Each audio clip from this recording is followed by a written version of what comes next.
What's up? It's your boy, amateur pro home chef Nathaniel Levinson. Let's talk about pasta.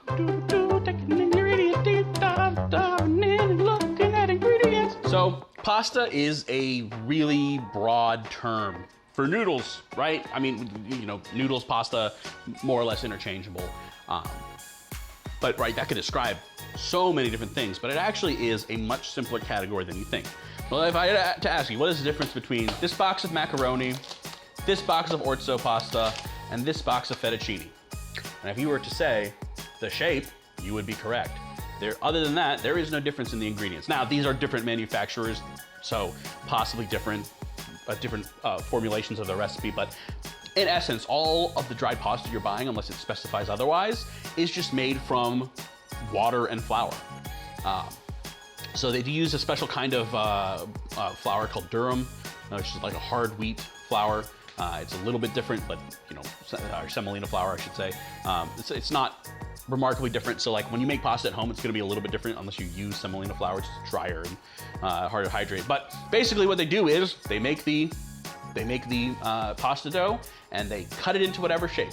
And the same pasta dough that goes into elbow macaroni will go into orzo pasta, will go into fettuccine, right? So in general, you're gonna have, you know, the different shapes of pasta. You've got your little rice-like ones, right? Orzo is very small. Couscous is also a pasta, right? They're very small, almost like rice.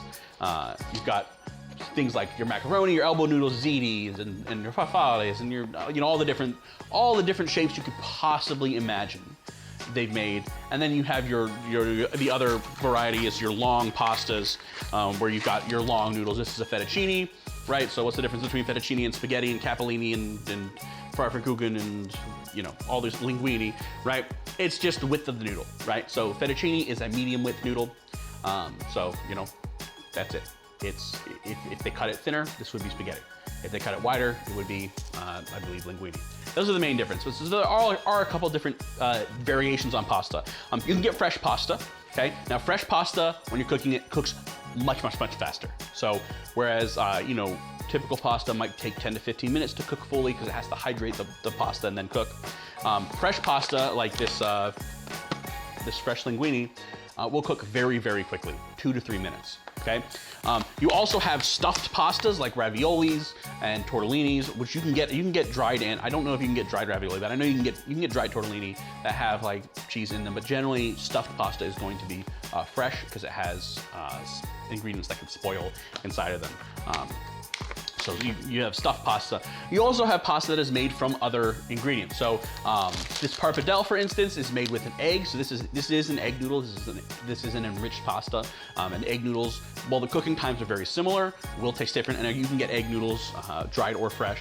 But then you also have rice noodles. Rice noodles are gluten-free. So they taste very different. They have a very different consistency. They tend to be chewier. They're generally more used in like Oriental Asian cooking, Oriental Asian cuisine. So you know, China, Vietnam, Japan, Thailand, that region, Southeast Asian region, is where you're gonna find more of the rice noodles being used. But these are great, right? And you can substitute rice noodles in for any regular pasta dish. It won't be quite the same, but you can do it, right? And then finally, I've got these lovely soba noodles. Now this is a Japanese thing. These are made from buckwheat, and these are typically eaten cold. So you cook the noodles, then you serve them cold with the dipping sauce. And there are all sorts of other types like udons and different things like that.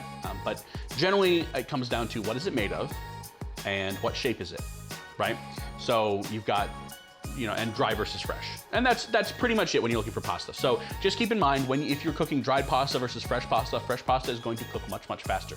When you cook pasta, and this is true for all pasta, you want to cook it al dente. That means it's not quite cooked all the way through. So it's got a little bit of chew left to it. So generally you want to let it cook for fresh pasta, not long at all. You need to start checking immediately. But for dried pasta, you want to start checking the pasta after about 8-10 minutes, and just take a piece out, cool it off, take a bite. If it's done, pull the whole thing. If it's not, keep it cooking. But do keep an eye on it because it goes from just right to overcooked like that. Until next time, I'm your boy, amateur pro home chef Nathaniel Levinson. It's a pasta.